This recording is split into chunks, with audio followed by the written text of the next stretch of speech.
Convido os irmãos a abrirem suas Bíblias em Atos, capítulo de número 18, dando continuidade às pregações neste livro. Atos 18, a exposição será do verso 1 até o verso de número 11. Atos 18, versos 1 a 11. Assim, irmãos, nos diz a palavra do Senhor. Depois disto, deixando Paulo Atenas, partiu para Corinto. Lá encontrou certo judeu chamado Áquila, natural do Ponto, recentemente chegado da Itália, com Priscila, sua mulher, em vista de ter Cláudio decretado que todos os judeus se retirassem de Roma. Paulo aproximou-se deles. E posto que eram do mesmo ofício, passou a morar com eles, e ali trabalhava, pois a profissão deles era fazer tendas. E todos os sábados discorria na sinagoga, persuadindo tanto judeus como gregos. Quando Silas e Timóteo desceram da Macedônia, Paulo se entregou totalmente à palavra, testemunhando aos judeus que Cristo é Jesus. Opondo-se eles e blasfemando, sacudiu Paulo as vestes e disse-lhes: sobre a vossa cabeça o vosso sangue, eu dele estou limpo e desde agora vou para os gentios. Saindo dali, entrou na casa de um homem chamado Tício Justo, que era temente a Deus. A casa era contígua à sinagoga. Mas Crispo, o principal da sinagoga, creu no Senhor com toda a sua casa. Também muitos dos coríntios, ouvindo, criam e eram batizados. Teve Paulo durante a noite uma visão em que o Senhor lhe disse: não temas, pelo contrário, fala e não te cales. Porquanto eu estou contigo, e ninguém ousará fazer-te mal, pois tenho muito povo nesta cidade. E ali permaneceu 1 ano e 6 meses, ensinando entre eles a palavra de Deus. Amém. Vamos orar. Senhor nosso bendito Deus, Tua palavra mais uma vez está aberta para ser, Senhor, proclamada. Rogo a Ti, ó Pai, que sejas gracioso comigo neste momento, que me uses para o louvor da glória do Teu nome, na exposição da Tua palavra. Tem piedade de mim, dá-me graça, careço do Senhor para esta tarefa, Pai. Sou frágil, fraco e incapaz, mas o Senhor fala através de vasos fracos, frágeis assim. Então, ó Senhor, fala com a Tua igreja. Dá-me vigor físico, dá-me vigor espiritual, intrepidez, coragem, ousadia para expor, ó Pai, a Tua palavra de modo claro, diante do Teu povo, ao Teu povo. É o que te peço, ó Deus, em nome do Teu Filho, o Senhor Jesus Cristo. Amém. É muito comum quando vamos tratar acerca das nossas doutrinas, da nossa fé, sobretudo quando falamos que somos calvinistas, que creem na doutrina da eleição, na predestinação, que aqueles que se opõem a essa ideia, a bíblica, da predestinação ou da eleição, acabem concebendo ou imaginando o seguinte: se o Senhor elegeu pessoas para a salvação, se o Senhor escolheu pessoas para a salvação, se o Senhor predestinou pessoas para a salvação, por que pregar o Evangelho? Isso não me deixaria desinteressado de proclamar o Evangelho? Se o Senhor, então, elege os seus, escolhe homens para a salvação, isso não é algo que vai esfriar o crente ao invés de dispor o seu coração e animar o seu coração para a tarefa de proclamar o Evangelho? Algumas pessoas imaginam que tratar sobre essa doutrina é algo que nos impede de sairmos dos nossos lugares, das nossas casas, fora de nossas igrejas, para proclamar o Evangelho de Cristo. Então, essa é a ideia de muitos. Algumas pessoas, ou chamados calvinistas, podem até dar razão para isso. Aqueles que são chamados de hipercalvinistas vão conceber uma ideia equivocada de que se o Senhor tem os seus eleitos, não há necessidade de proclamar este Evangelho, porque os eleitos vão ser salvos. Mas nós sabemos que a Escritura nos mostra que trata-se de uma ideia equivocada, tal pensamento, porque a Bíblia nos mostra a realidade de que é por meio da proclamação do Evangelho que os homens conhecem a Cristo. Portanto, o Deus que determinou os fins foi o mesmo Deus que determinou os meios. E o meio é a proclamação do Evangelho. Mas nós, irmãos, entenderemos e veremos, à luz deste texto, que, na realidade, a doutrina da eleição, a doutrina da predestinação, nos encoraja a proclamar o Evangelho de Cristo e a seguirmos avante proclamando este Evangelho. Nós veremos que, nesse texto, há uma ocasião em que essa verdade será evidenciada. E o apóstolo Paulo, que fala a nós acerca desta doutrina, ele nos mostrará na prática o seu engajamento na proclamação do Evangelho. Nós vimos como no último domingo o apóstolo Paulo, o apóstolo Paulo, ele estava numa cidade chamada Atenas, uma cidade onde predominava, reinava a idolatria, o culto, a adoração, a devoção, o serviço a falsos deuses. E eles ali, então, tinham milhares de deuses, como falei. Alguns até ironizavam, dizendo: é mais fácil você encontrar um Deus em Atenas do que encontrar um homem, tamanha a quantidade de ídolos e deuses que eles adoravam. Mas ali então o apóstolo Paulo, ele se aproveita da ocasião em Atenas, enquanto aguardava Timóteo e Silas, para proclamar o Evangelho de Cristo. E ali então ele sofre oposição, homens se levantam para contestá-lo, homens se levantam apontando a equívocos contrários, agindo de forma contrária ao ensino do próprio apóstolo Paulo. Os epicureus se levantam, os estoicos se levantam, com as suas concepções, com as suas ideias filosóficas equivocadas, mas o apóstolo, irmãos, ele não teme, ele segue em frente, ele proclama o Evangelho, ele se aproveita do altar ao Deus desconhecido para falar acerca do Deus que pode ser conhecido. Ele apresenta este Deus como sendo um único e verdadeiro Deus, o Deus criador de todas as coisas, o Deus que providenciou todas as coisas, o Deus que sustenta todas as coisas, o Deus que criou o homem, o Deus que de um só fez com que viesse todas as raças, o Deus que redimiu o homem, o Deus que um dia haverá de vir para julgar, o Deus que um dia condenará o homem, caso ele não se arrependa dos seus pecados, o Deus que enviará o seu Filho para julgar toda a terra. O apóstolo Paulo, ele aproveita a ocasião para proclamar o Evangelho de Cristo de modo muito claro, direto, bem adequado, contextualizado, sem desconstruir ou comprometer o Evangelho. Toda a sua proclamação, baseada nas verdades de Deus, em tantos textos da Escritura, através dos quais ele aplica a verdade e anuncia Cristo, o Messias, o ungido, o Salvador do mundo, aquele que morreu, mas ressuscitou ao terceiro dia para a nossa justificação. Mas então o apóstolo Paulo, irmãos, depois de proclamar o Evangelho, naquele contexto, nós vimos que há 3 respostas à proclamação clara do Evangelho feita pelo próprio apóstolo Paulo. Nós vimos que alguns escutam aquilo e zombam. Nós vimos que alguns escutam aquilo, sobretudo acerca da ressurreição, zombam, e outros então dizem: vamos ouvir acerca disto você noutra ocasião. Mas vimos que alguns ouvem o Evangelho e o Senhor os vivifica, o Senhor os salva. E então 2 nomes pelo menos são mencionados: Dionísio e Dâmaris, entre outros homens e mulheres que foram também salvos pelo Evangelho de Cristo.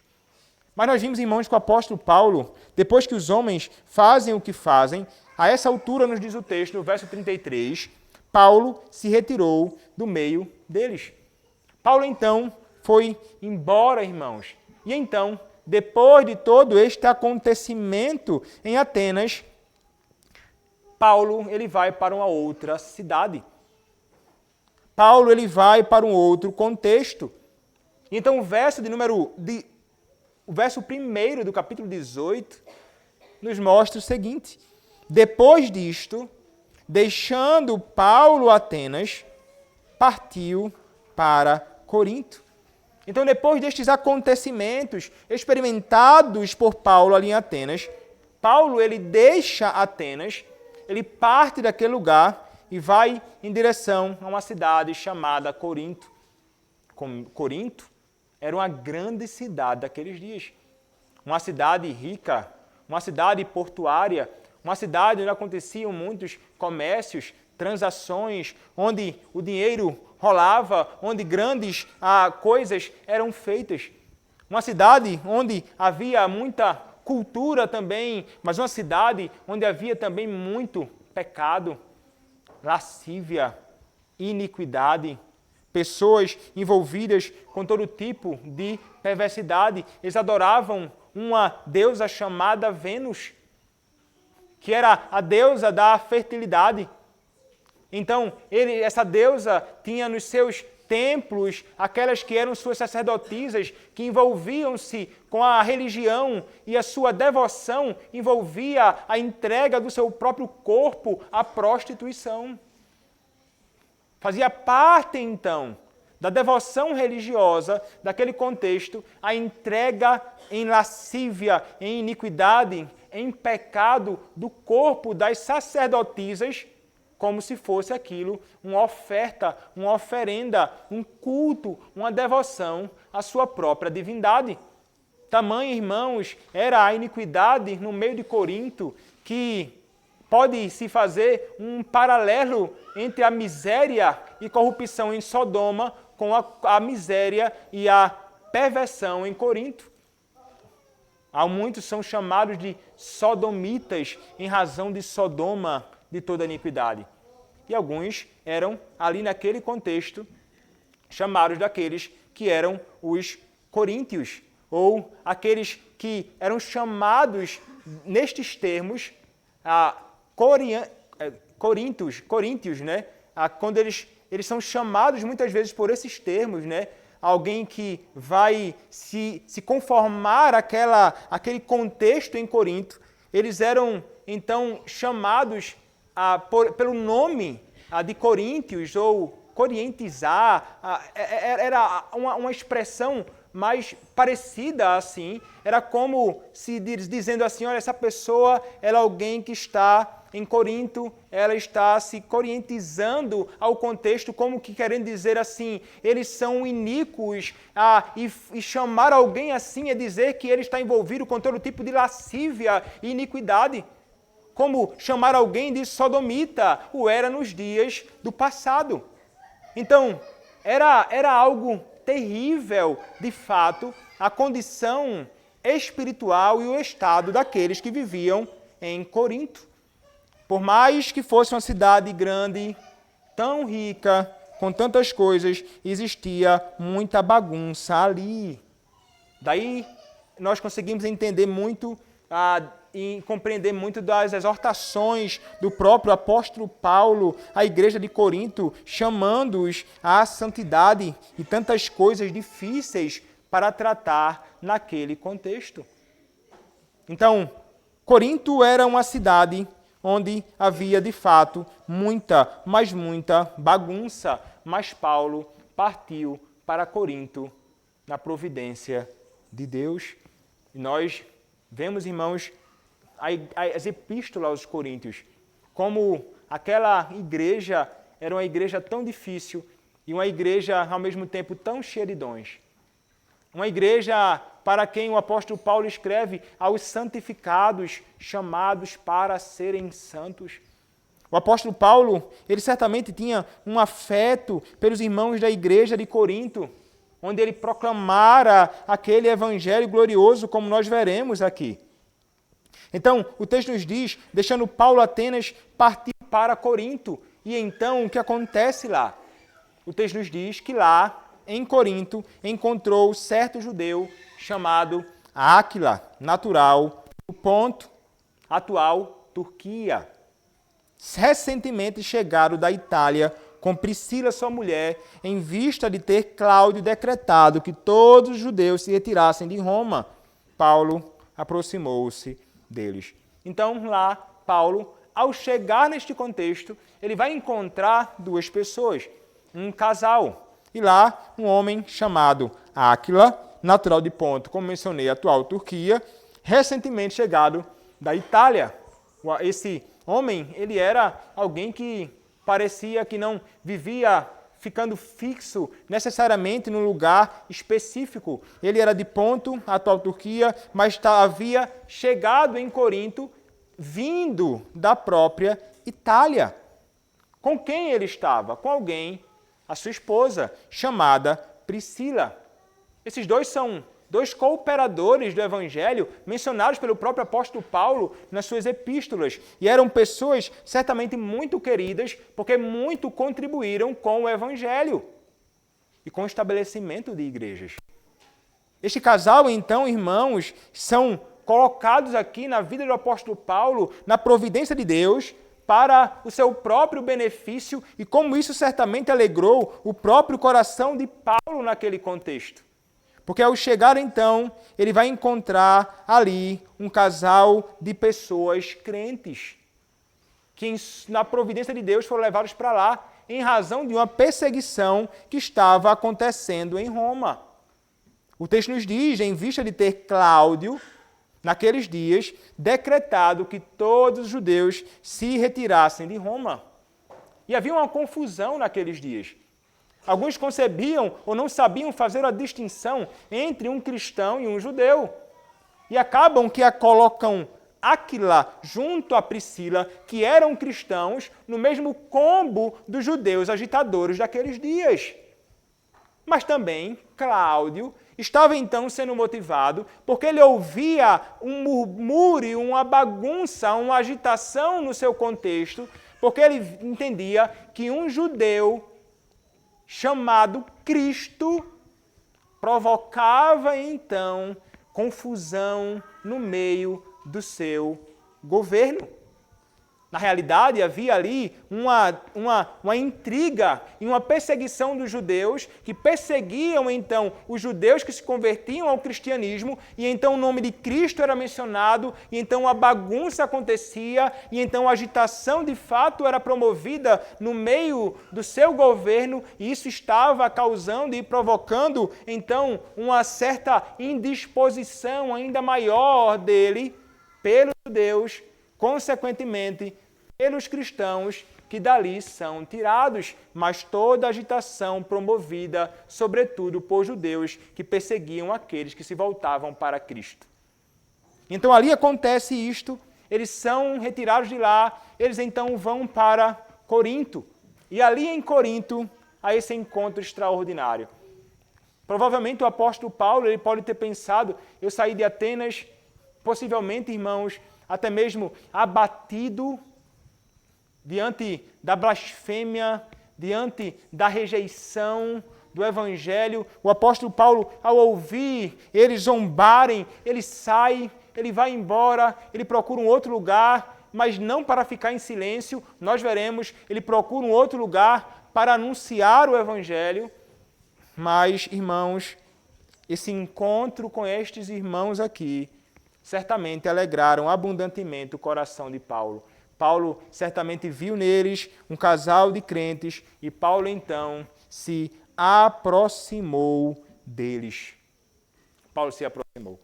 Eles eram pessoas que não ouviram o evangelho por boca de Paulo. Eles vieram já de outro contexto, convertidos a Cristo. Eles ouviram, de algum modo, acerca do Evangelho de Cristo, e ali então há um encontro de crentes, que refrigério, certamente, para o coração de Paulo, que estava aguardando com grande expectativa o seu encontro com os seus outros cooperadores, Timóteo e Silas. E então aqui, irmãos, eles vão se unir. E aqui, irmãos, há certamente consolo, certamente há encorajamento. Aqui, irmãos, há alegria da parte do próprio Áquila, alegria da parte da própria Priscila e alegria do próprio apóstolo Paulo ao encontrar outros que dividem a mesma fé no mesmo Redentor. E isso aqui, irmãos,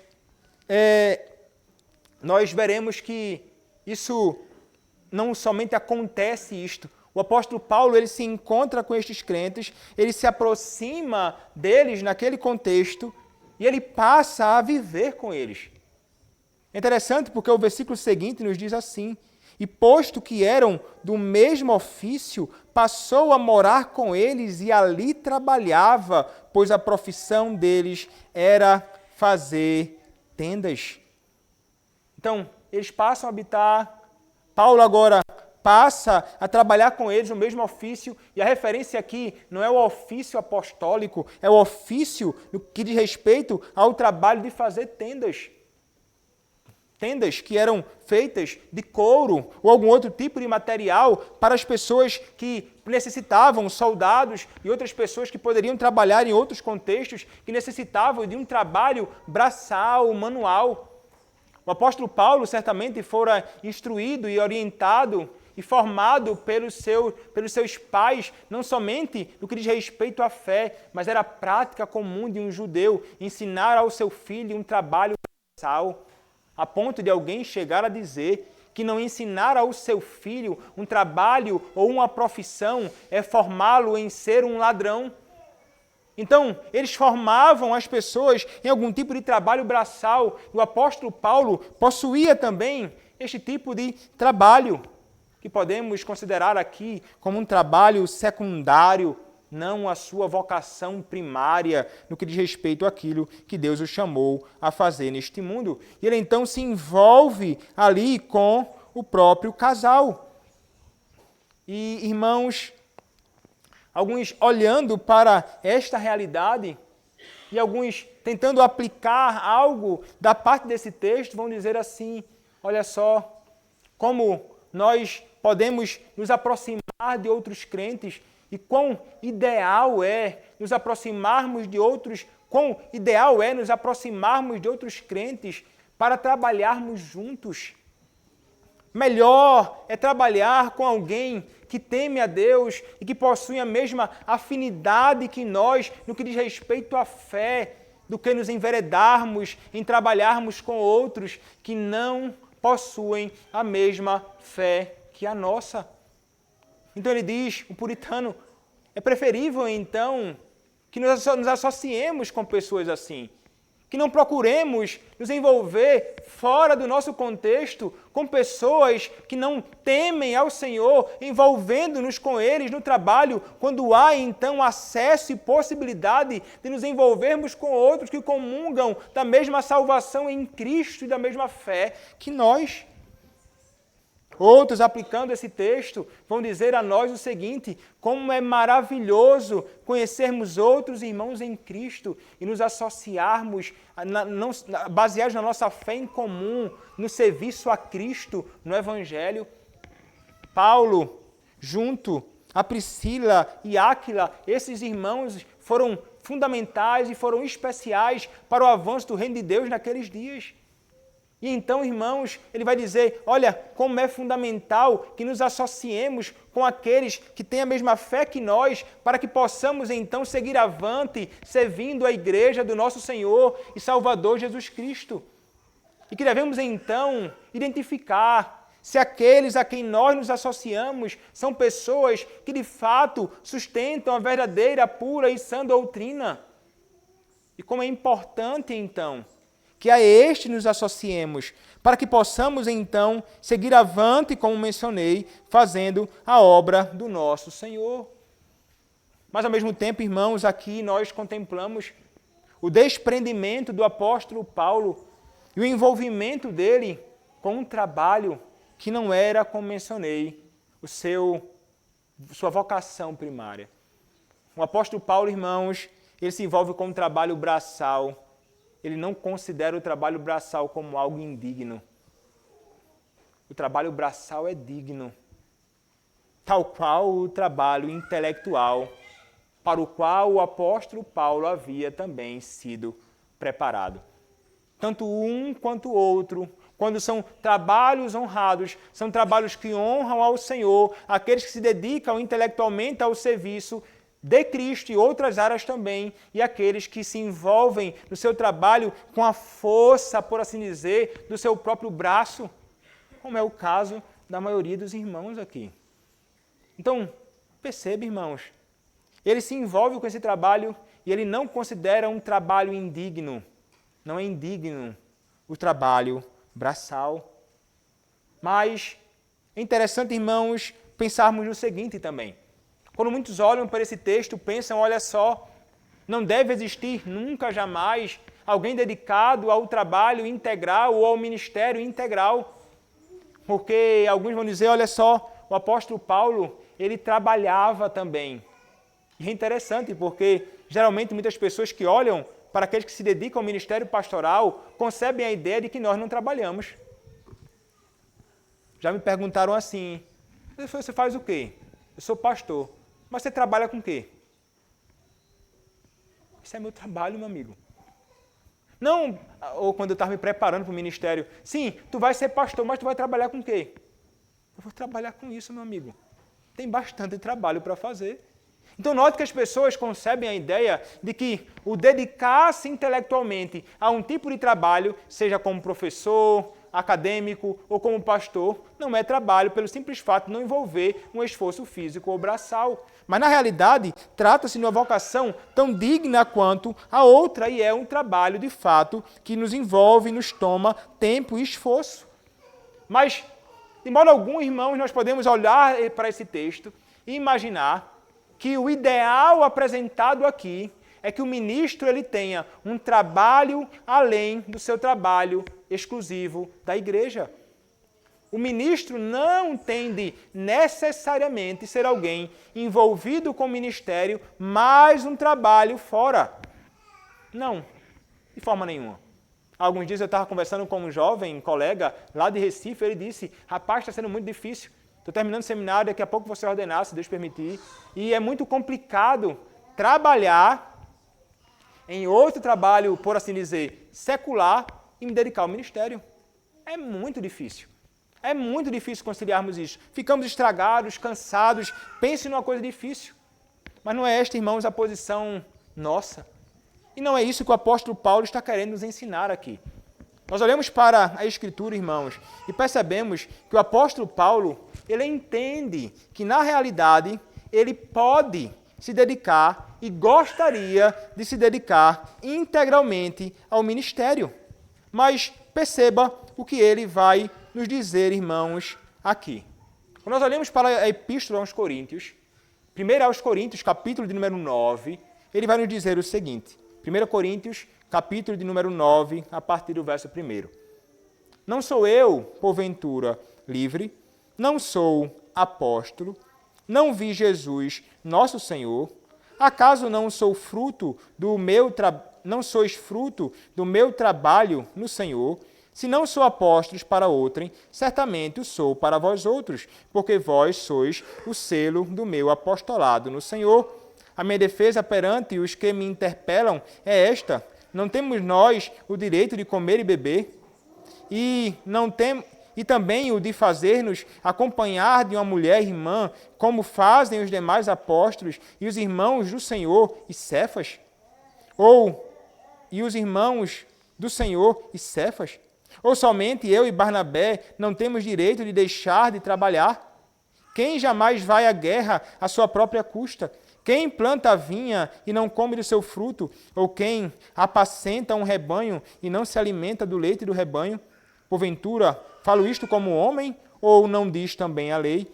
Porque na lei de Moisés está escrito, não atarás a boca ao boi quando pisa o trigo. Acaso é com bois que Deus se preocupa? Ou é seguramente por nós que ele diz? Certo que é por nós que está escrito, pois o que lavra, cumpre fazê-lo com esperança. O que pisa o trigo, faça-o na esperança de receber a parte que lhe é devida. Se nós vos semeamos as coisas espirituais, será muito recolhermos de vós bens materiais. Se outros participam desse direito sobre vós, não o temos nós em maior medida? Então, note, irmãos, ele vai dizer, olha só, nós podemos receber e podemos sim nos dedicar ao serviço da igreja, ao serviço ao povo do Senhor e então receber, porque trata-se de um trabalho digno e que é digno também do seu salário. Pois o trabalhador, como nos diz a Escritura, é digno do seu salário. E nós veremos, irmãos, que em outros contextos o apóstolo Paulo vai dizer que ele teve de trabalhar, ele trabalhou, porque ele não queria se fazer pesado à igreja. Porque ele não queria que a igreja, que poderia estar num contexto e condição apertada, não pegasse o dinheiro e dedicasse a ele. Ele então pensa, provisoriamente, eu vou trabalhar com outras coisas para que eu não seja pesado. Nós veremos ele falando isso em 2 Coríntios, capítulo de número 11. Nós leremos esse texto. Nós veremos que, ao receber uma oferta da Macedônia, ele volta a se dedicar integralmente à pregação da palavra. Nesse mesmo texto de Atos, capítulo 18, nós veremos essa realidade acontecendo. Então, conceber a ideia de que o ministério ele deve ser híbrido, no sentido de que eu tenho obrigatoriamente de trabalhar fora para me manter, é algo que não está em conformidade com a Escritura.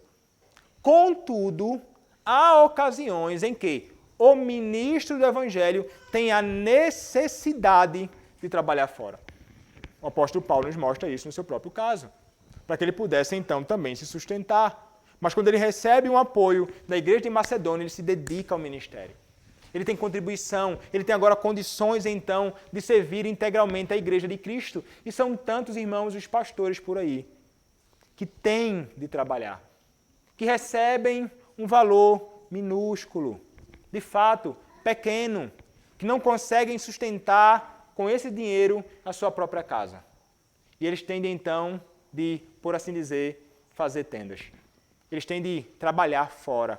Eles têm de dividir o seu tempo com a família, com a igreja e com o trabalho, por assim dizer, secular. E isso, então, eles tentam fazer, mas nunca, jamais isto foi o ideal. Nunca, jamais, isso foi o ideal no meio do povo do Senhor e para aqueles que se dedicam ao ministério da palavra. Quantos são aqueles que saem para fazer missões, irmãos, e não têm, então, nenhum tipo de sustento, ou então o que recebem é pouco, e eles têm a necessidade de se fazer valer de algum tipo de trabalho outro, para que ele possa manter e sustentar o seu próprio lar. Então, há ocasiões que se faz necessário fazermos isto. Necessário.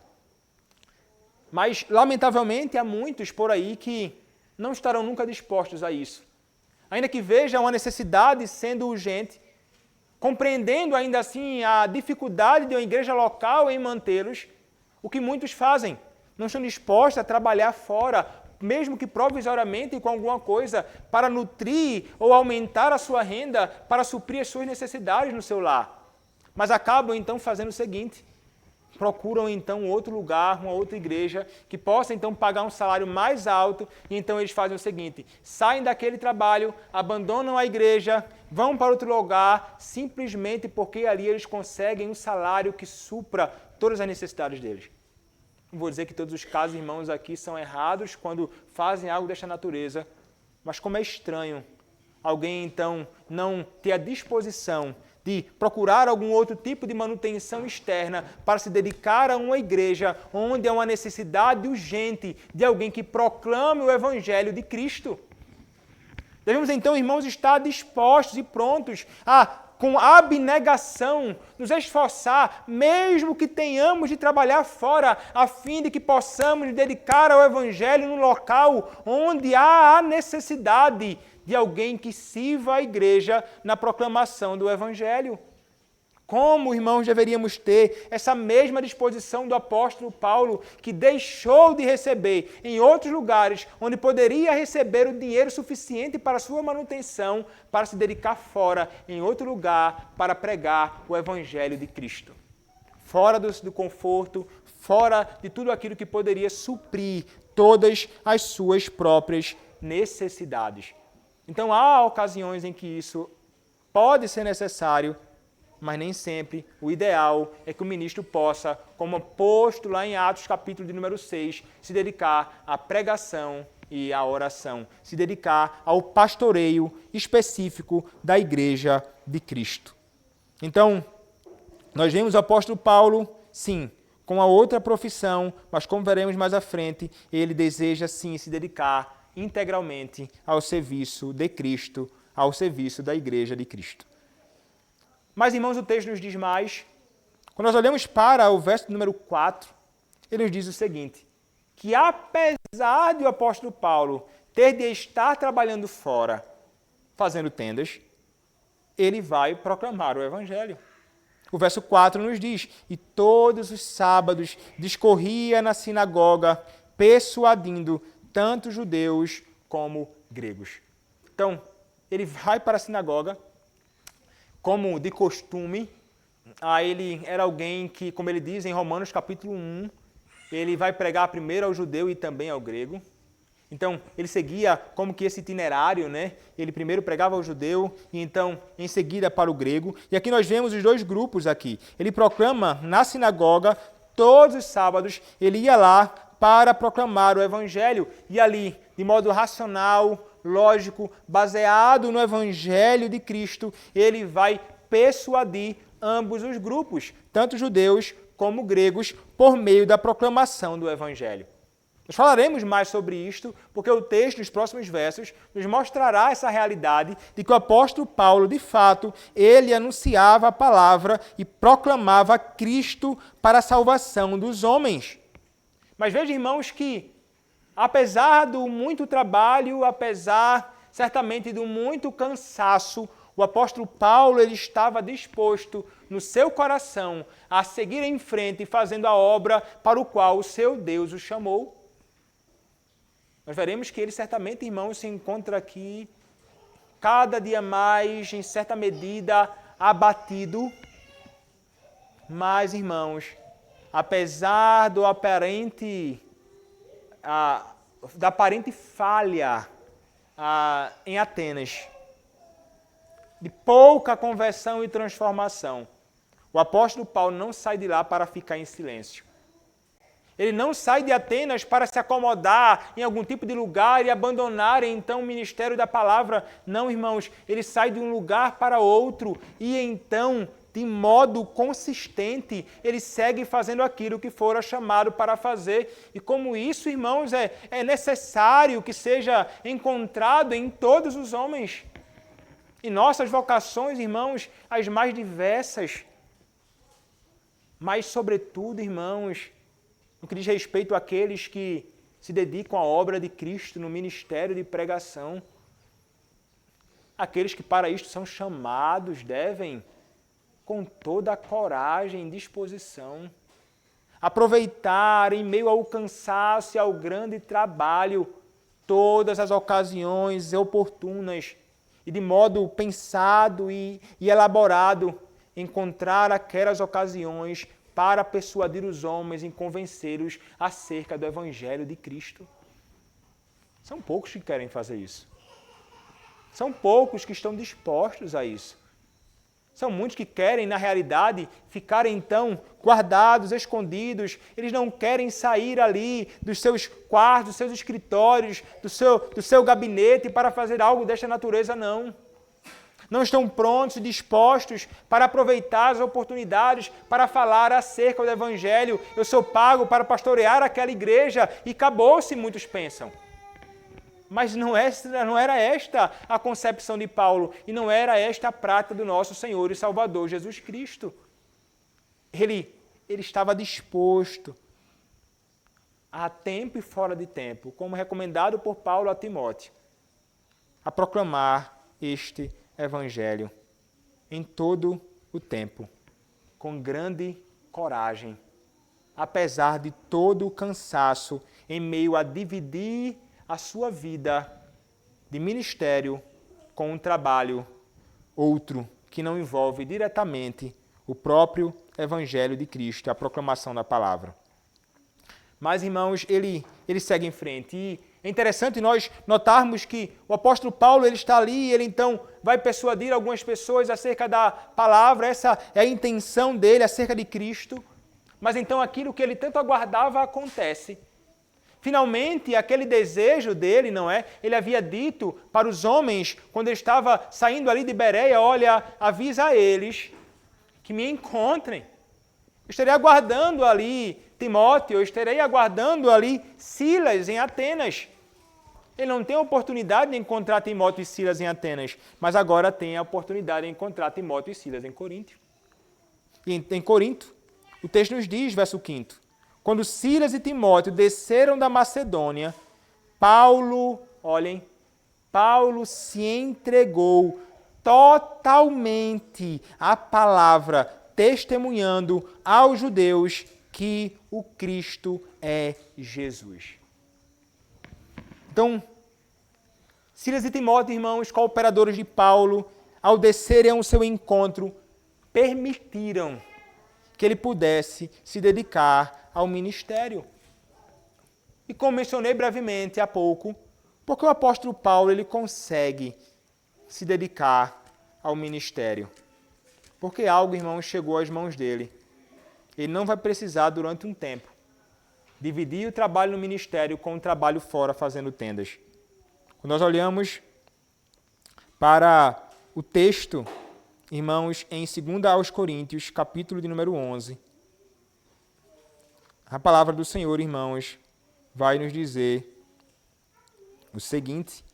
O apóstolo Paulo, ele vai, então, agora começar a mostrar a realidade, irmãos, de que ele era alguém que estava pronto a se dedicar ao ministério. Capítulo 11, a partir do verso 7, ele diz o seguinte: cometi eu, 2 Coríntios 11, 7, cometi eu, porventura, algum pecado pelo fato de viver humildemente, para que fosseis vós exaltados, visto que gratuitamente vos anunciei o Evangelho de Deus? Despojei outras igrejas, recebendo salário para vos poder servir. Lembram-se que eu mencionei antes? Ele decidiu trabalhar e poder pregar o Evangelho, desprezando então, ou deixando de receber em lugares para que ele pudesse servir a igreja em Corinto.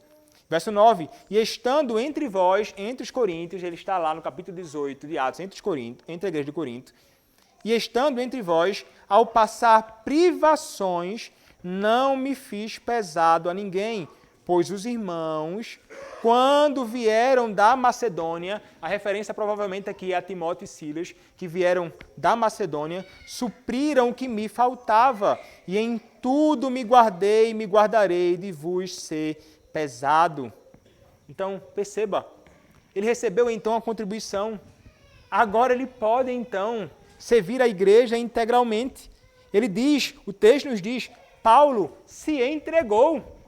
Ele se lançou totalmente agora para se dedicar à pregação do Evangelho, irmãos. Isso é o que pulsava no coração do apóstolo Paulo. O coração dele pulsava em proclamar este Evangelho para a edificação dos crentes. Mas o seu coração pulsava, irmãos, por essa proclamação do Evangelho para a salvação dos perdidos. Ele amava o Evangelho de Cristo.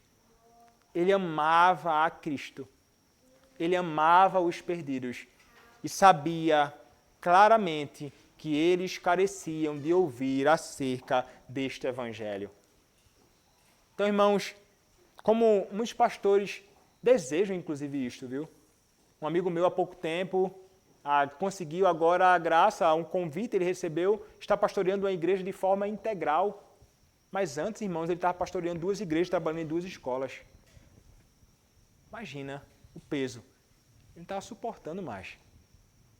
Mas, graças a Deus, agora ele pode se dedicar ao ministério da palavra integralmente. E como ele tem se deleitado em poder estudar, em poder ensinar, em poder pregar a palavra de Deus de forma integral, dedicado ali ao serviço a Cristo e ao povo de Cristo. Esse é um sentimento e é um desejo certo de todos aqueles que amam a igreja de Cristo também. Desejarão isso como o próprio apóstolo Paulo. Mas não somente desejarão, de fato o farão. Nós somos chamados, irmãos, a nos empenharmos, e nos apegarmos a esta palavra e em todo momento envolvido com a igreja a falar acerca desta palavra. Independentemente de qualquer coisa. Cansaço, luta, dificuldade, desânimo, doenças. Somos chamados para isso. a nos elevarmos em nossos púlpitos, na manhã e na noite do santo dia do Senhor, a pregar esta palavra. E a poder, então, pregar esta palavra nos momentos outros que o Senhor Deus, em sua providência, nos dá a oportunidade. Então, abraçamos essas oportunidades com o fim, não de que nosso nome seja exaltado, mas a fim de que o nosso Deus seja exaltado, Cristo seja elevado e conhecido por meio do anúncio do Evangelho. Então, envolver-se com a palavra de modo tão delicado assim é fundamental. Eu sou chamado a isto. Todos os ministros a quem o Senhor concede esta graça devem se dedicar também. E assim o foi com o próprio apóstolo Paulo. O apóstolo Paulo, então, irmãos, ele foi alguém que, como veremos, ele recomenda, ele se dedicou à palavra, não somente testemunhando e proclamando ela publicamente a todos os homens, mas também de casa em casa. Ele era alguém que era apegado à palavra, que transbordava da palavra, que estava encharcado da palavra, que em todo momento estava ali envolvido com a palavra a serviço da Igreja de Cristo e para a salvação dos perdidos. E aqui, neste contexto em particular, ele está ali pregando a palavra àqueles que não conheciam o Senhor. O texto nos diz que Paulo ele se dedicou totalmente à palavra, testemunhando aos judeus que Cristo é Jesus. Então note, o que ele proclama é o que ele proclamou em todos os outros lugares que ele passou. O que é que ele anunciou nos outros lugares que ele passou? Ele anunciou Cristo. Ele pregou Cristo. É isso que o apóstolo Paulo faz, e ele nos deixa isso claro, irmãos, quando ele escreve à própria igreja de Coríntios. Olha o que ele diz, irmãos, para nós, em 1 aos Coríntios, capítulo de número 1. Ele começa falando acerca desta realidade, irmãos. Ele está ali para anunciar o Senhor Jesus Cristo. Ele não está ali para fazer outra coisa, não. Olha o que ele diz a partir do versículo de número 18 do capítulo 1. Certamente a palavra da cruz é loucura para os que se perdem, mas para nós que somos salvos, poder de Deus, pois está escrito: destruirei a sabedoria dos sábios e aniquilarei a inteligência dos instruídos. Onde está o sábio? Onde o escriba? Onde o inquiridor deste século? Porventura não tornou Deus louca a sabedoria deste mundo? Visto como, na sabedoria de Deus, o mundo não conheceu por sua própria sabedoria, aprove a Deus salvar os que creem, pela loucura da pregação. Então ele diz: porque tanto os judeus pedem sinais, como os gregos buscam sabedoria, mas nós pregamos a Cristo crucificado, escândalo para os judeus, loucura para os gentios, mas para os que foram chamados, tanto judeus como gregos, pregamos a Cristo, poder de Deus e sabedoria de Deus. Porque a loucura de Deus é mais sábia que os homens, e a fraqueza de Deus é mais forte do que os homens. Então ele estava ali, irmãos, para fazer conhecido a Cristo. Mas aqui, irmãos, ele está entrando em uma oposição àquilo que é sustentado pelos judeus. Os judeus jamais admitiam a ideia de que Jesus era o Cristo. Porque quando ele fala, irmãos, em Cristo, ele está falando sobre o ungido ou o Messias do Antigo Testamento. E os judeus nunca, jamais aceitavam a ideia de que Jesus Cristo era o próprio Messias, que era o próprio ungido. Mas o apóstolo Paulo, ele não está nem um pouco preocupado com o fato de eles desprezarem isto. Ele simplesmente encara estes homens. E ele simplesmente fala, certamente baseado no Evangelho, nas letras do Antigo Testamento, e ele vai falar acerca daquele que é o seu Redentor. Poderíamos dizer, então, como numa música de Estênio Márcios, o meu tema é Cristo. O tema do próprio apóstolo Paulo era Cristo. E ele pregava Cristo tanto para os judeus como para os gentios. Não importava quem estivesse diante dos seus olhos. O remédio para a enfermidade de um, como para o do outro, era o mesmo. O Evangelho, Cristo Jesus, que é o próprio Evangelho. Então percebe, irmãos, como o apóstolo Paulo compreendia a necessidade de que aquelas pessoas ouvissem acerca dele. E assim, irmãos, nós devemos entender também como é que nós somos chamados, nós pastores. Somos chamados de ministros do Evangelho. Do Evangelho de quem? Do Evangelho de Cristo. Ministros de Cristo. Chamados então, irmãos, a falar acerca dele em todo o tempo, anunciando ele o tempo inteiro da pregação do Evangelho.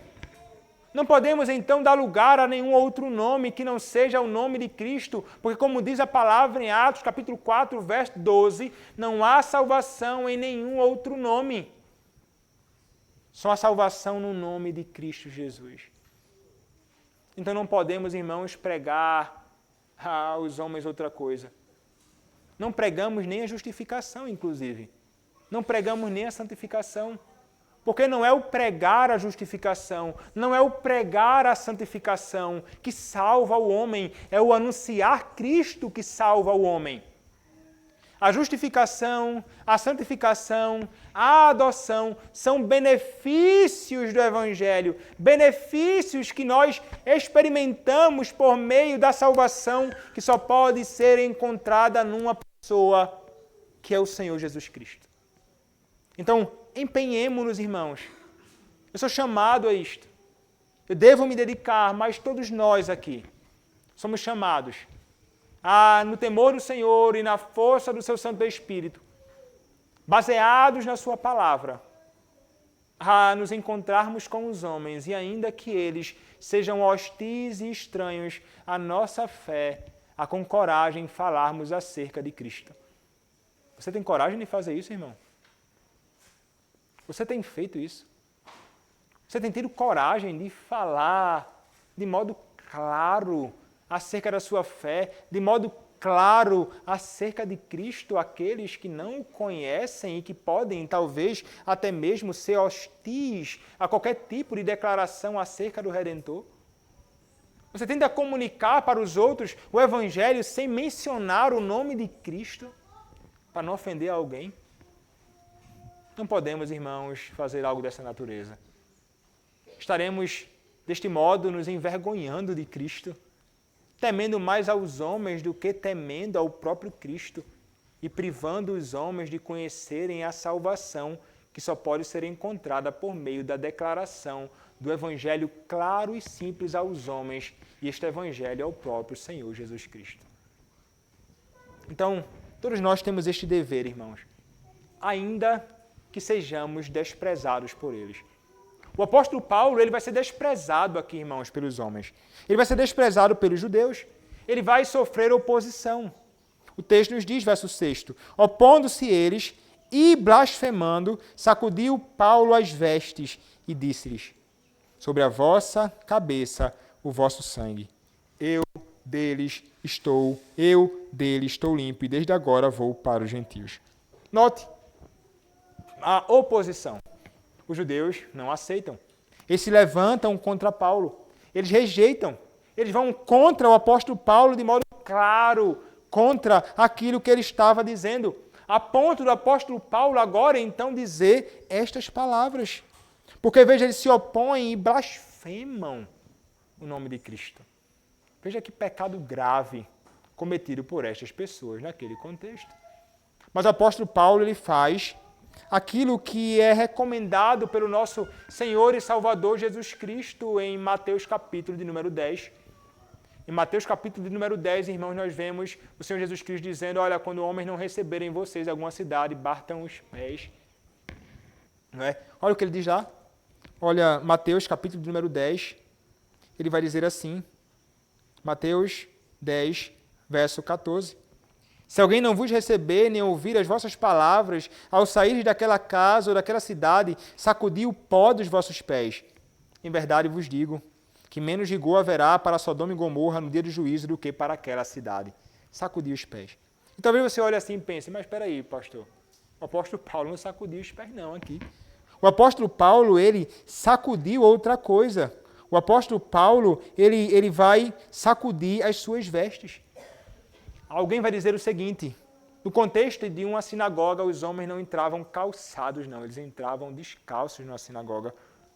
O que o apóstolo Paulo, então, ele quis fazer com esse sinal, semelhante aos profetas do Antigo Testamento, que faziam gestos físicos, revelando a sua indignação ou a rejeição de Deus para com o povo, ele vai, então, sacudir as suas vestes, manifestando ali que ele era ou alguém que estava limpo, como que lançando para longe aquela blasfêmia daqueles homens e declarando para eles: eu não sou culpado.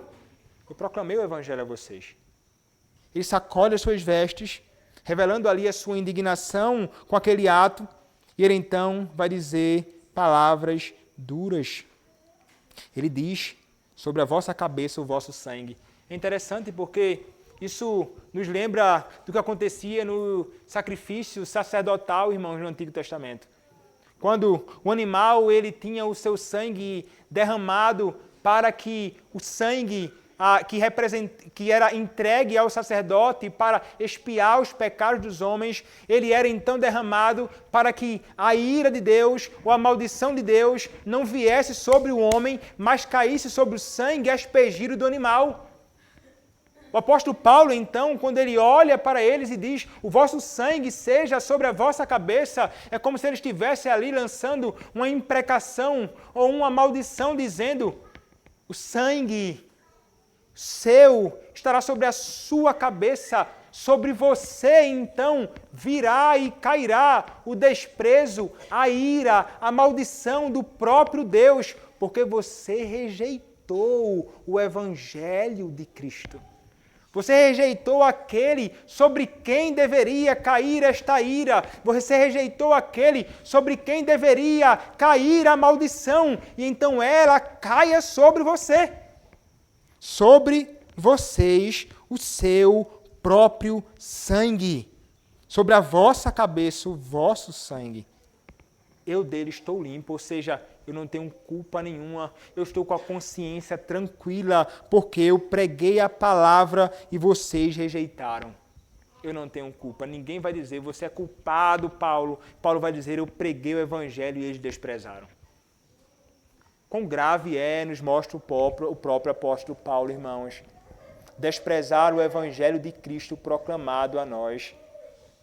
Quantos jamais poderão dizer a nós que proclamamos o evangelho, que não ouviram este evangelho? Nós poderemos dizer, no dia do Senhor, que estamos limpos do sangue de alguns, de muitos que ouviram o evangelho ser proclamado e desprezaram este evangelho. São tantos aqueles para quem nós pregamos, domingo após domingo, e continuam desprezando Cristo. Nós estaremos limpos da culpa. A ira de Deus haverá de cair sobre aqueles que desprezam o evangelho. Nós poderemos seguir de consciência limpa por termos anunciado este evangelho. O apóstolo Paulo, ele está plenamente consciente dessa realidade. Então, naquele momento, irmãos, ele profere tais palavras e diz que ele vai então agora para os gentios. Veja, não é que ele não vai pregar noutra ocasião para os judeus, não. Nós veremos mais à frente que ele prega o evangelho para os judeus também. Mas agora, então, ele vai se voltar, neste contexto, para a pregação aos gentios. E então ele vai sair da sinagoga. O texto, então, no verso 7 nos diz: saindo dali, da sinagoga, entrou na casa de um homem chamado Tício Justo. Então ele agora vai entrar na casa de um homem. O nome desse homem, Tício Justo, que era um homem temente a Deus. O que isso significa? Que ele era alguém que estava se associando com a religião judaica, mas ainda não havia sido circuncidado. Então, ele era alguém que tinha alguma afinidade e interesse pela religião judaica, mas ele ainda não havia sido circuncidado, ele ainda não havia recebido o sinal externo daquela relação judaica daqueles dias.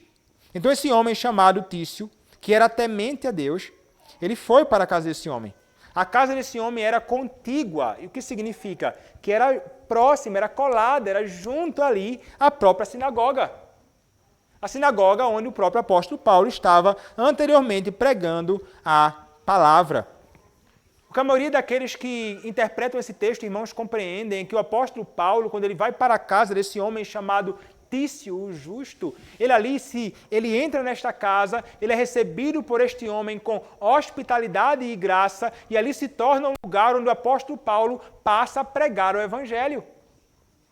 Ali seria então o local onde o apóstolo Paulo agora, mesmo saindo de um lugar, ele aproveita um outro local para poder continuar anunciando a palavra.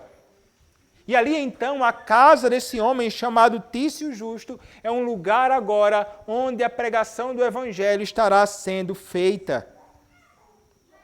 E então Paulo, ele adentra esta casa junto à sinagoga, e então o texto nos diz mais algo interessante.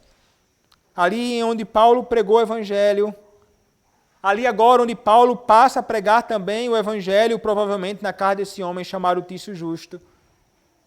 É interessante nós vermos que aqui aquela palavra proclamada por Paulo, ela não fora rejeitada por todos.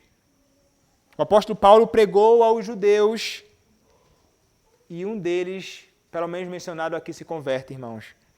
O verso número 8 nos diz, mas Crispo. Quem era Crispo? O principal da sinagoga, note só. O homem mais importante da sinagoga era Crispo, daquela sinagoga ali em Corinto. O que aconteceu com ele, irmãos? O texto nos diz, creu no Senhor com toda a sua casa. Crispo e quem, irmãos? Toda a sua casa. Mas não somente Crispo e toda a sua casa, irmãos. O texto nos diz que também muitos coríntios, não somente judeus, mas gentios, ouvindo a pregação do evangelho, criam e eram batizados. Então, olha só, irmãos, que coisa impressionante. A palavra, então, do Senhor gerou frutos. A pregação de Paulo, rejeitada por alguns, foi para outros cheiro de vida para a vida. Homens foram transformados, famílias foram redimidas pelo Evangelho de Cristo, que é poder para a salvação de todo aquele que crê. Então, percebam, irmãos, que Paulo, ele certamente aqui, ele deve ter ficado grandemente feliz por ver tamanha resposta à pregação da palavra. E como, irmãos, nos alegra contemplarmos este fato acontecendo aqui. Pessoas sendo transformadas.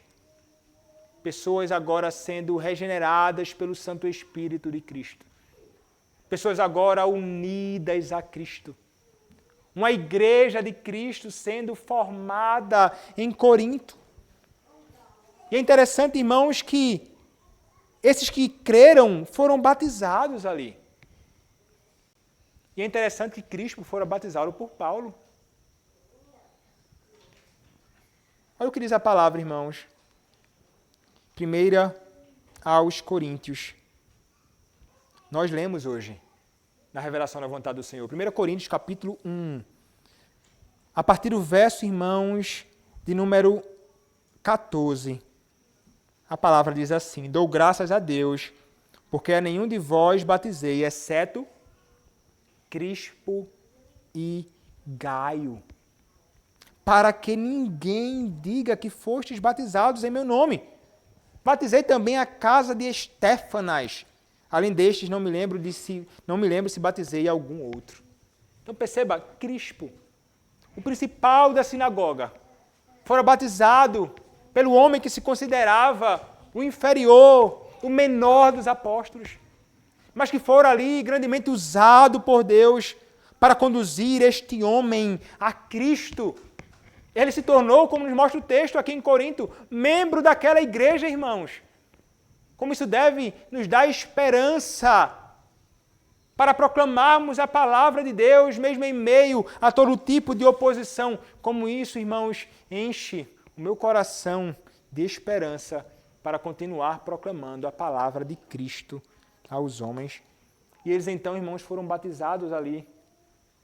Esse texto, Atos 18, verso de número 8, é um texto que é usado para ser referência na pergunta do Catecismo Maior de Westminster, quando vai tratar sobre batismo. A pergunta de número 166 do Catecismo Maior nos diz: a quem deve ser administrado o batismo? Resposta: o batismo não deve ser administrado aos que estão fora da igreja visível, e assim estranho aos pactos da promessa, enquanto não professarem a sua fé em Cristo e obediência a Ele.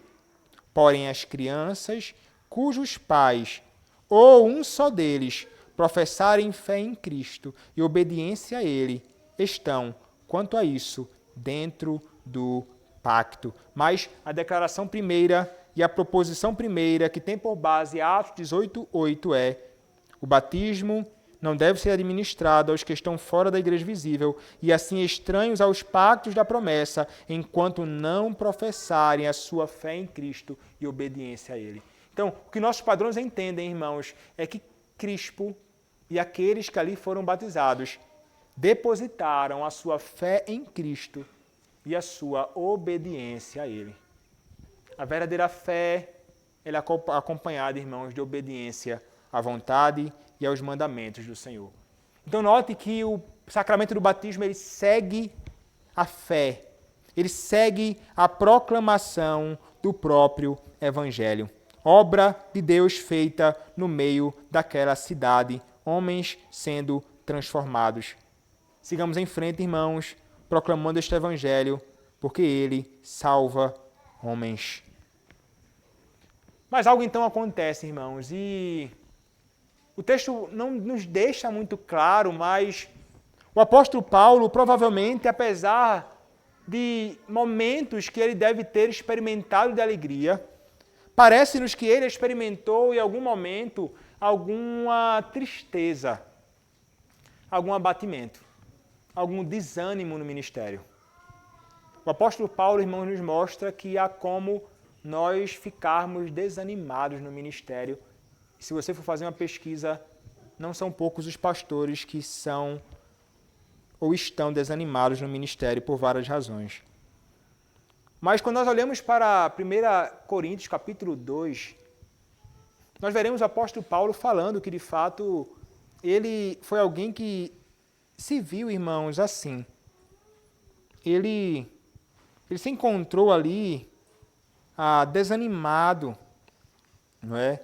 Ele foi anunciar a palavra ali, e ele fez com sabedoria, ele anunciou a Cristo, mas ele fez aquilo ali com temor e tremor. Ele foi alguém que estava ali, irmãos, com o coração apertado.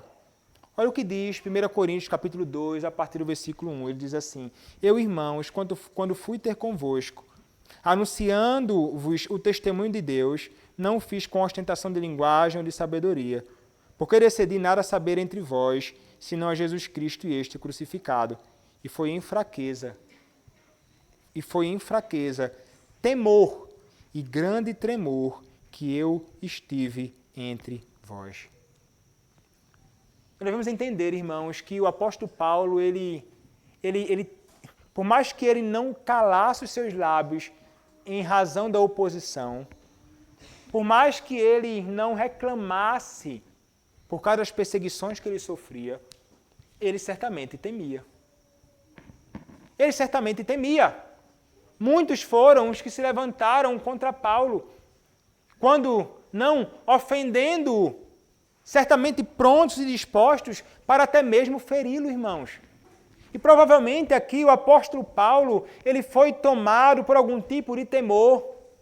Certamente se encontrou abatido, certamente se encontrou ali triste, certamente se encontrou com o coração tremendo diante dos grandes desafios e em razão da grande oposição a ele, irmãos. Mas tinha alguém atento a Paulo e que estava ali pronto para encorajar o apóstolo Paulo a seguir em frente no seu dever e na sua missão. Quem era este, irmãos? Cristo. Olha o que o texto diz. Verso de número 9. Teve Paulo, durante a noite, uma visão, em que o Senhor lhes disse: não temas, pelo contrário, fala e não te cales. Isso são palavras, certamente, para alguém que se encontra com temor. Certamente alguém que encontra-se abatido, desencorajado, irmãos. Por essa razão, então, o Senhor, ele vai se revelar ao próprio apóstolo Paulo numa visão, e ele diz, olha, ele diz 3 coisas a Paulo nesta visão.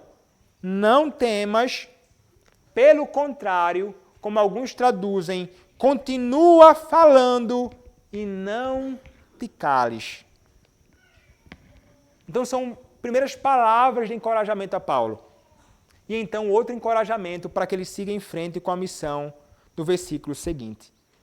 Então veja, irmãos, um comentarista puritano, ele escreveu o seguinte: Jesus renovou a comissão e a responsabilidade de Paulo para pregar o evangelho. Não temas os judeus. Embora eles sejam excessivamente ultrajantes e, quem sabe, estejam bastante irados por causa da conversão do principal da sinagoga, não temas os magistrados da cidade, porque eles não têm poder contra ti, senão o que de cima lhes é dado. É a causa dos céus que tu estás advogando, portanto, sê corajoso, não temas as suas palavras, nem te assustes com o rosto deles, mas fala e não te cales. Não percas nenhuma oportunidade de falar com eles. Clama em alta voz, não te detenhas, não te cales por meio deles, nem temas ao falar, se me permito dizer. Não tenhas vergonha ou cautela ao falar, mas fala tudo claramente e com coragem. Fala, usa toda a liberdade de espírito para que tu sejas o embaixador de Cristo.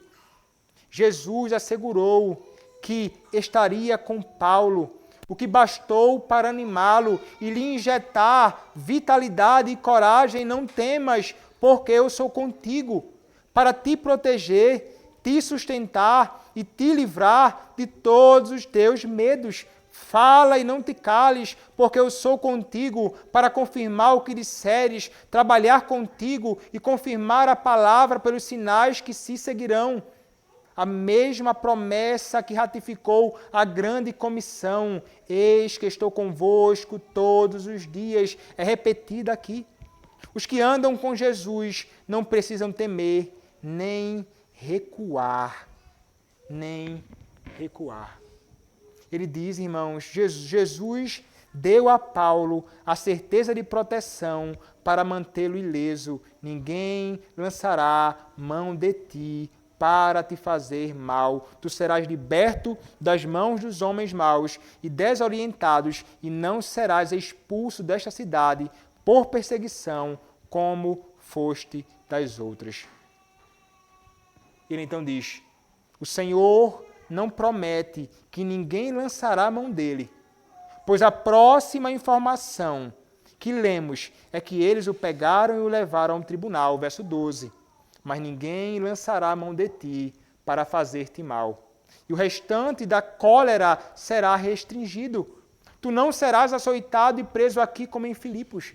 No começo, Paulo recebeu um tratamento mais severo que no final, e agora foi alegrado pelos dias em que foi afligido. As provas não durarão para sempre, ou podemos entender de modo mais geral: ninguém lançará a mão de ti para te fazer mal, seja qual for a dificuldade que eles te causem. Não há verdadeiro mal nisso. Eles não podem te matar, nem te ferir, porque eu sou contigo.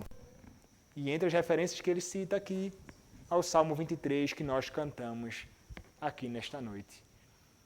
Então note, irmãos, o Senhor é aquele que se mostra como aquele que, como um rei, vai proteger os seus servos.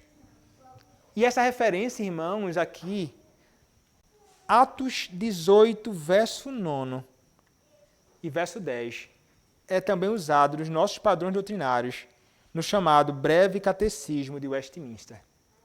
Na pergunta, irmãos, que vai tratar sobre Cristo, como aquele que é o nosso Rei, aquele que reina sobre nós, nossos padrões doutrinários vão usar essa referência de Atos, capítulo de número 18, para falar acerca de Cristo como aquele que é o nosso Rei e como aquele que nos guarda. Pergunta 26 do Breve Catecismo de Westminster diz assim: como Cristo exerce as funções de rei? Resposta: Cristo exerce as funções de rei, sujeitando-nos a si mesmo, governando-nos e protegendo-nos. Essa é a declaração. Cristo exerce a função de rei. Como? Governando-nos e protegendo-nos. Qual a referência bíblica? Atos 18, versos 9 e 10. Do Senhor Deus que guarda os seus. Do Senhor Deus que luta e se volta contra aqueles que são os seus e os nossos inimigos. Ele garante então, irmãos, para nós, que nós estamos sob o seu governo real e que nós estamos sob a sua proteção real. É Deus, irmãos, que nos garante isto. Ele garante isso para o próprio apóstolo Paulo. E nós devemos então, irmãos, confiar em Cristo, que é o nosso profeta, nosso sacerdote, nosso rei, que age em favor daqueles que são seus. O apóstolo Paulo é consolado.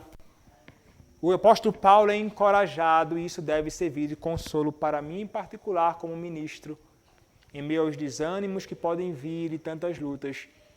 E deve servir de encorajamento para você, crente, a seguir em frente, confiando no Senhor que nos chama a seguirmos em frente fazendo a sua obra. Verso 10, porque eu estou contigo, ninguém ousará fazer-te mal. E ele então acrescenta, pois tenho muito povo nesta cidade.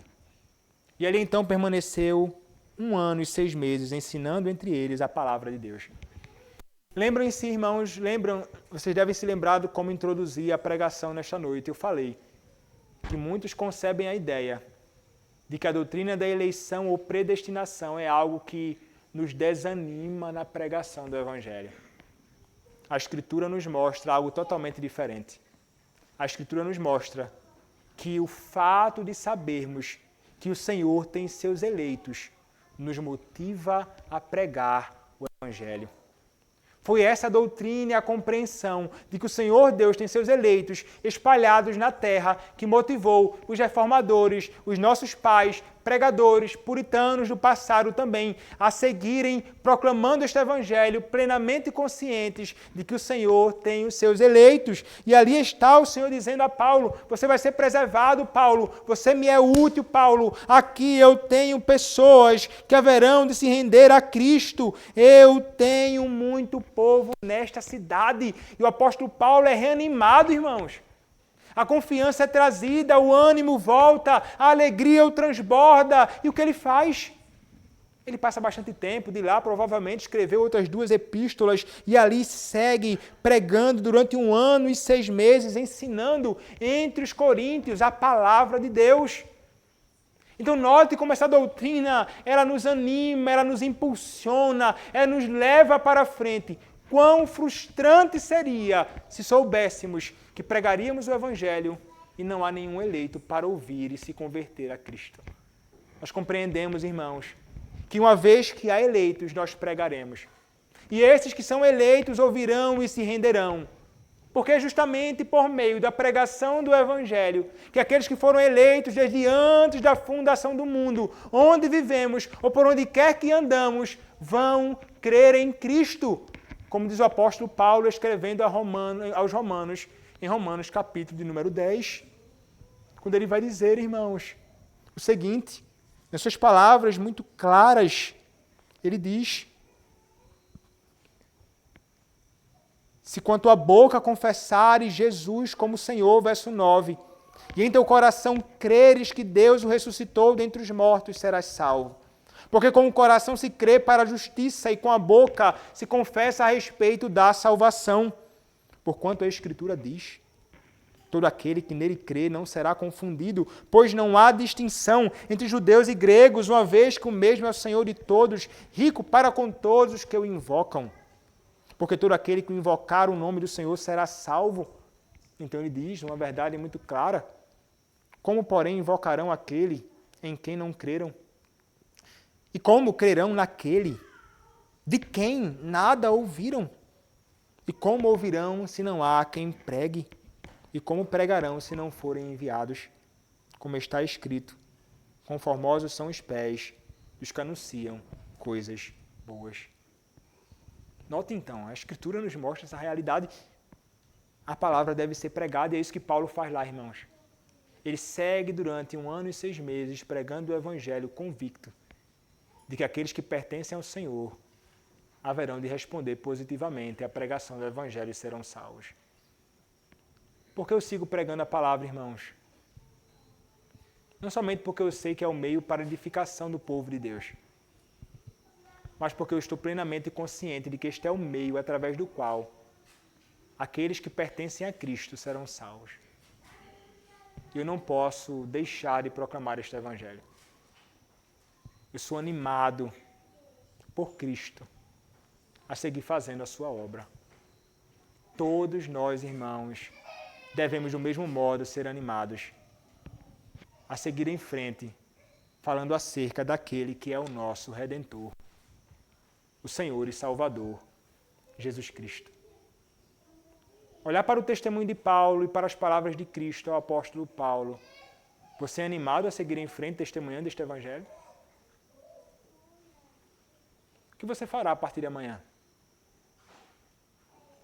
Se envolverá com o serviço a Cristo, tentando de algum modo testemunhar acerca dele? Ou você vai ficar em silêncio e vai fazer jus à falsa acusação daqueles que dizem que cremos na eleição e por isso não pregamos o Evangelho? Façamos jus, irmãos, àquilo que a palavra de Deus nos ensina. Sustentemos a nossa fé, não somente em palavras, mas em prática, anunciemos Cristo. Em toda ocasião oportuna que o nosso Senhor nos conceder a graça de fazê-lo neste mundo. Que Cristo seja conhecido por meio de nós, e que o seu nome seja glorificado, e que os homens possam encontrar nele a salvação. Amém. Vamos orar ao nosso Deus. Senhor, nosso Deus, louvado seja o teu nome por tua palavra, te agradecemos. Te louvamos porque o Senhor nos escolheu desde antes da fundação do mundo, o Senhor nos salvou para sermos testemunhas do teu Evangelho, para falarmos acerca de Cristo aos homens perdidos neste mundo. Dá-nos graça, Senhor, em coragem e intrepidez. Perdoa-nos por todas as vezes que nós negligenciamos este dever. Perdoa-nos, Pai, por não falarmos acerca de Cristo. Ó Deus, tem misericórdia de nós. Tem misericórdia dos homens, ó Deus. Impulsiona-nos, ó Senhor, a fazermos a tua obra. Usa-nos como instrumentos do Senhor. É o que te pedimos, ó Deus, em nome do teu Filho, Senhor Jesus Cristo. Amém.